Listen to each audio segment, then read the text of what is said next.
नमस्कार दोस्तों, आपका अपना शो फिर आपको जागरूक करने के लिए नई रोशनी के साथ, नई उम्मीदों के साथ और लेटेस्ट जानकारियों के साथ आ पहुंचा है और इसका नाम है आए वे, ये है रोशनी का कारवां। इस कार्यक्रम के प्रस्तुतकर्ता हैं टेक महिंद्रा फाउंडेशन और स्कोर फाउंडेशन। ये है रोशनी, रोशनी, रोशनी का कारवां। रोशनी जो करती है अंधेरे को दूर, रोशनी जो लाती है दिल में नूर, रोशनी जो दिखाती है रास्ता। आए वे, ये है रोशनी का कारवां। टूरिज्म इंडस्ट्री से जुड़े एक शख्स संजय डैंग से हम आपको एपिसोड 4 में मिलवा चुके हैं। आज के एपिसोड यानी एपिसोड 7 में हम आपको मिलवा रहे हैं शिवाजी लक्ष्मण चौहान से। और इनसे टेलीफोन पर गुफ्तगू की किसने? हमारे साथी जॉर्ज अब्राहम ने। नमस्कार शिवाजी लक्ष्मण चौहान साहब, आपका हमारे कार्यक्रम में स्वागत है। नमस्कार। आप एक प्राइवेट टूर्स एंड ट्रैवल्स का कंपनी चलाते हैं, ये कब से चला रहे हैं और इसका आइडिया आपको कहाँ से मिला? 2 अक्टूबर 1987 से मैं चला रहा हूँ। 82 में वह जगह मैंने एक ट्रैवल एजेंट को भाड़े पे दिया था जी। तो मैं उस टाइम मैं बैंक में सर्विस कर रहा था और मेरा घर यही बाजू में बैक साइड में था। तो हर दिन ड्यूटी छूटने के बाद मैं यहाँ आकर बैठता था शाम को जी। तो थोड़े आइडियाज आ रहे थे मुझे कि हम कर सकते हैं कुछ जी। जब एग्रीमेंट हमारा खत्म हो गया तो उस टाइम मैंने सोचा कि भाई चलो बाहर किसी और को देने के बजाय अपन ही खुद शुरू करके देखेंगे। अगर इसमें सक्सेस होते हैं तो जारी रखेंगे जी, नहीं तो वापस किसको तो दे देंगे भाड़े से ये जगह जी। बट स्लोली बट श्योरली ये मुझे लगने लगा आई कैन डू इट। तो ये क्या क्या आप करते हैं? जो बाहर की गाड़ी चल रही है आउट ऑफ मुंबई की गाड़ियाँ डेली सर्विसेज वाली, हाँ, उसमें खाली मैं एज अ बुकिंग एजेंट करके चालू किया था। राइट। तो वो भी जारी है अभी मेरा बुकिंग एजेंट।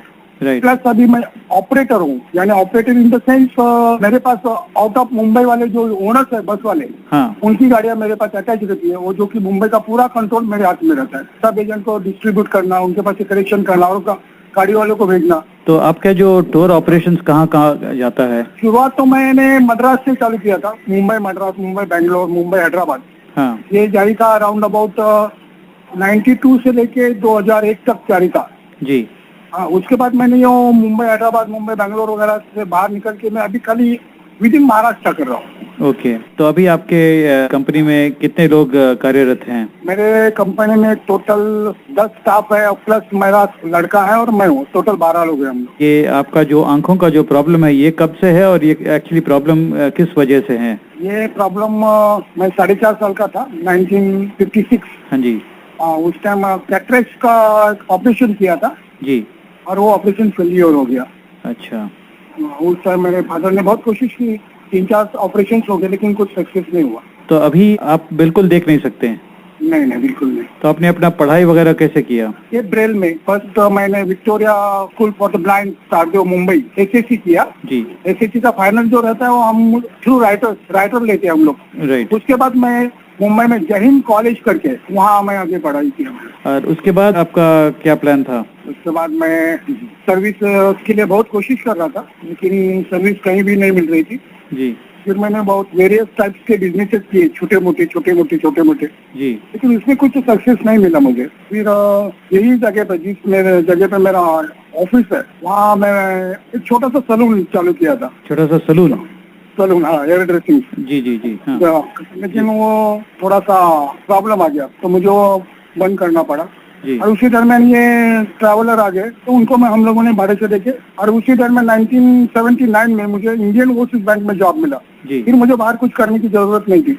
तो आपके फैमिली मेंबर्स जो है उनका रुख क्या था आपके प्रति? बहुत अच्छा था एकदम, उसमें कुछ भी प्रॉब्लम नहीं था उनको। मेरे फादर एक्सपायर्ड हो गए 1972 में जी। उस टाइम तक उन लोगों ने कोशिश किया था कि कुछ न कुछ हो जाए और उन्हें दिखे तो अच्छा हो जाए, लेकिन कुछ नहीं हुआ। फिर मेरी मदर ने बहुत, जो अभी आज व्हाटएवर आई एम जो भी है उसकी सब मेहनत मेरे मदर की है जी। तो परिवार के बारे में थोड़ा बताएंगे, आपके फैमिली के बारे में? मैं पढ़ता था VM school for the blind Tardeo जी। वहाँ ट्रेनिंग कॉलेज चलता था तो मेरी वाइफ वहाँ ट्रेनिंग के लिए आती थी, टीचर्स ट्रेनिंग के लिए जी। स्कूल खत्म होने के बाद मैं कॉलेज तो जाता था लेकिन शाम को जैसे टाइम पास के लिए हम लोग वहाँ जाया करते थे हमारे स्कूल में जी। दोस्तों को मिलने के लिए, वे करने के लिए। वहाँ हमारी मुलाकात हो गई एक दूसरे से और धीरे धीरे हमारा लव में कन्वर्ट हो गया जी। और इस टाइम 1976 में हमारी शादी हो गई। तो आपके वाइफ भी देख सकते हैं? No, she is also blind. Right, तो आपके वाइफ भी कहीं काम करती थी उस वक्त या? करती थी, लेकिन हमने बच्चों के लिए छोड़ दिया हम लोगों ने। राइट, तो आपके बच्चे कितने हैं और क्या करते हैं सब लोग?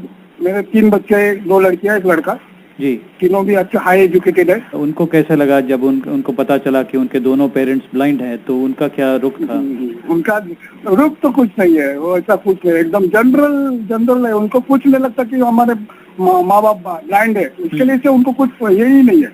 खाली क्या उनको कभी क्या, जब मेरे छोटे बच्चे थे तो उनके प्रोग्राम्स देखने के लिए हम कभी नहीं जाया करते थे, तो उस टाइम उन लोगों को फील होता था चलो मेरे फादर नहीं है, मेरी मम्मी नहीं है, क्योंकि ये रीजन है, उनको दिखता नहीं है, इतना फीलिंग होता था बस। बाकी उन लोगों ने कभी ये नहीं, उनको दिमाग में आया ही नहीं कि हमारे फादर और मम्मी को दिखता नहीं है या हमें परेशानी है। उनका दे आर वेरी हैप्पी। बचपन में उनका पढ़ाई वगैरह कैसे मैनेज करते थे आप लोग? मिसेस तो ऑलरेडी टीचर्स ट्रेनिंग दे चुकी थी जी। वो क्या करती थी, उसके फ्रेंड्स या सिस्टर्स के पास के उनके लेसन जो है पढ़ के लेती थी, और या तो ब्रेल में लिखवा के लेती थी कि ऐसा है, ये पढ़ाना है उनको जी, और उस हिसाब से वो अपने बच्चों को पढ़ाती थी। अगर आपके पास फ्री टाइम है तो उस वक्त आप क्या करते हैं? आपका हॉबीज वगैरह क्या है? मेरे हॉबी है तो गाने सुनने की, लेकिन मैं गाता नहीं, मुझे गाने तो बिल्कुल आता नहीं है। लेकिन मैं पुराने गाने बहुत पसंद रहते हैं मुझे, पुराने गानों को मैं बहुत। फिर समाचार, एकदम दिल लगा के मैं समाचार सुनता हूँ।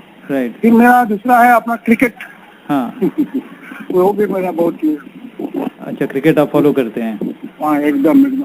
हमारे सुनने वालों को आप क्या कहना चाहेंगे? आपके जिंदगी का जो एक्सपीरियंसेस है, कहीं भी अपने जो भी परेशानी आती है, वो लोग कहते हैं कि हमारा ये नसीब है, हमारे नसीब से ये नहीं हो रहा है। खाली नसीब पे डिपेंड होकर नहीं चलता है, उसमें अपनी कोशिश भी जारी रखना है। आज ना कल ना परसों तो अपन सक्सेस होती है, अरे वो करते रहना है। नर्वस होकर बैठ से कुछ फायदा नहीं है। बहुत बहुत शुक्रिया शिवाजी लक्ष्मण जी, आपने हमसे बात किया, और आपको all the best. Thank you very much. बावरामन देखने चला एक सपना,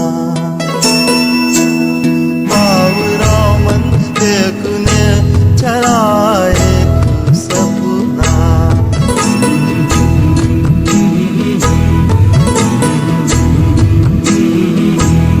बावरे से इस जहां में बावरा एक साथ हो, इस सयानी भीड़ में बस हाथों में तेरा हाथ हो। बावरी सी धुन हो कोई, बावरा एक राग हो, ओ बावरी सी धुन हो कोई, बावरा एक राग हो। बावरे से पैर चाहे बावरे तरानों के, बावरे से बोल पे थिरकना, बावरामन देखने चला एक सपना। नमस्कार दोस्तों, आप सभी के लिए खुशखबरी। अब आपके पास आईवे से जुड़ने का एक और जरिया है। हमने एक नया सिस्टम शुरू किया है जिसमें आप कॉल करके अपनी आवाज में इनामी सवाल का जवाब रिकॉर्ड कर सकते हैं, हमारे नए सेक्शन आईवे रिपोर्टर का हिस्सा बन सकते हैं, या फिर कोई सुझाव या शिकायत दर्ज कर सकते हैं। आज के आईवे रिपोर्टर सेक्शन का सवाल है। अभी आपने सुना शिवाजी लक्ष्मण चौहान को, जो कि अपनी टूर ऑपरेटिंग कंपनी चला रहे हैं।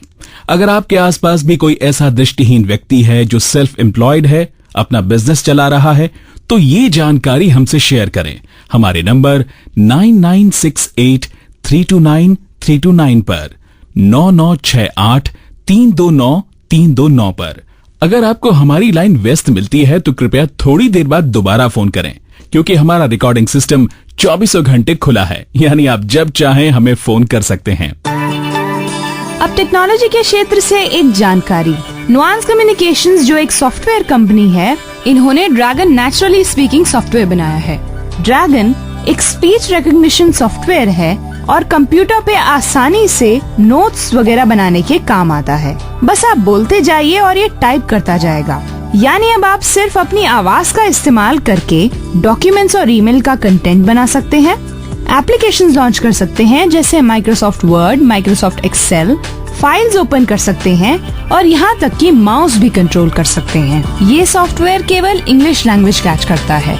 नमस्कार दोस्तों, मैं मनीष गोविंद का बोल रहा हूँ। आइकॉन्स को रिप्रेजेंट करता हूँ, जो इंडिया में नुआंस कम्युनिकेशन को रिप्रेजेंट करती है। Nuance speech recognition software dragon naturally speaking बनाती है। अगर आप नेत्रहीन हो आप इसको यूज कर सकते हैं। अधिक जानकारी के लिए हमारे आईवे हेल्प डेस्क 011-460-70380 पर सोमवार से शुक्रवार के बीच सुबह 10 बजे से शाम 5 बजे तक हमें कॉल कर सकते हैं या हमारी वेबसाइट www.iway.org पर विजिट कर सकते हैं। एक अल्प दृष्टिवान व्यक्ति ना तो पूरी तरह दृष्टिवान होता है, ना ही पूरी तरह दृष्टिहीन। कई बार कई लोगों की गलतफहमी का शिकार भी हो जाता है, क्योंकि देखने भर से ये पता नहीं लगाया जा सकता कि नजर कमजोर है। आज हमारे आपकी बात सेक्शन में हमारे साथ हैं जयपुर के शरद त्रिपाठी। ये एक अल्प दृष्टि वाले व्यक्ति हैं और टूरिज्म में मास्टर्स कर रहे हैं।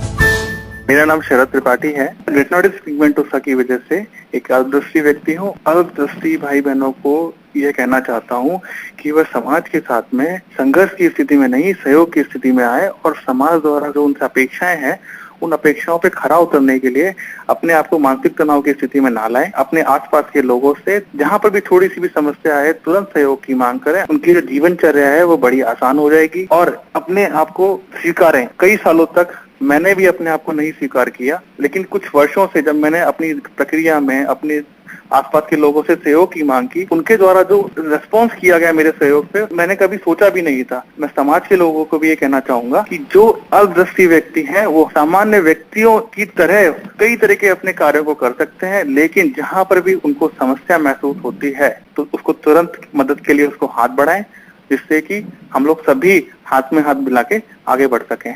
धन्यवाद।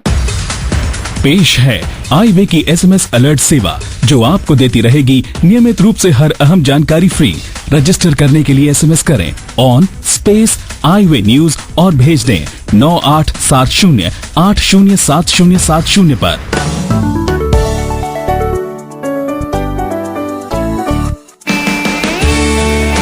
एपिसोड 5 का सवाल था, टेक्नोलॉजी से जुड़ा ऐसा कौन सा विकल्प है जो एक दृष्टिहीन व्यक्ति बुक्स पढ़ने के लिए इस्तेमाल कर सकता है? और सही जवाब है option B, Daisy books. Daisy यानी डिजिटल एक्सेस इंफॉर्मेशन सिस्टम। और सही जवाब देकर विनर हुए हैं संदीप कश्यप, जो चंडीगढ़ से हैं। संदीप जी, आपको बहुत बहुत मुबारक। एपिसोड 7 का सवाल है, ऐसा कौन सा पेशावर खेल यानी प्रोफेशनल स्पोर्ट है जो एक दृष्टिहीन व्यक्ति स्वतंत्रता के साथ एक दृष्टिवान व्यक्ति के साथ खेल सकता है? और आपके ऑप्शंस हैं ए बेसबॉल, बी बैडमिंटन, सी चेस। आप अपना जवाब हमें 5 दिनों के अंदर भेज सकते हैं। SMS या फोन करें 9968329329 पर, या फिर हमें ईमेल करें radio@iway.org पर, radio@eyeway.org। और याद रहे, SMS या ईमेल करते हुए अपना नाम और पूरा पता लिखना ना भूलें।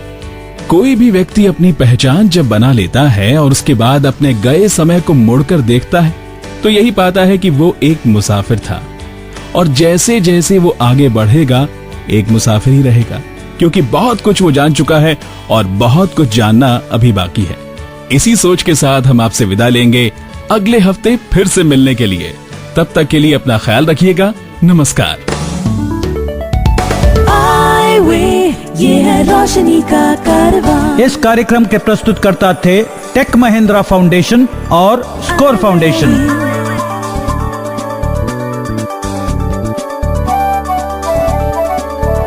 ये है रोशनी, रोशनी, रोशनी का कारवां, रोशनी।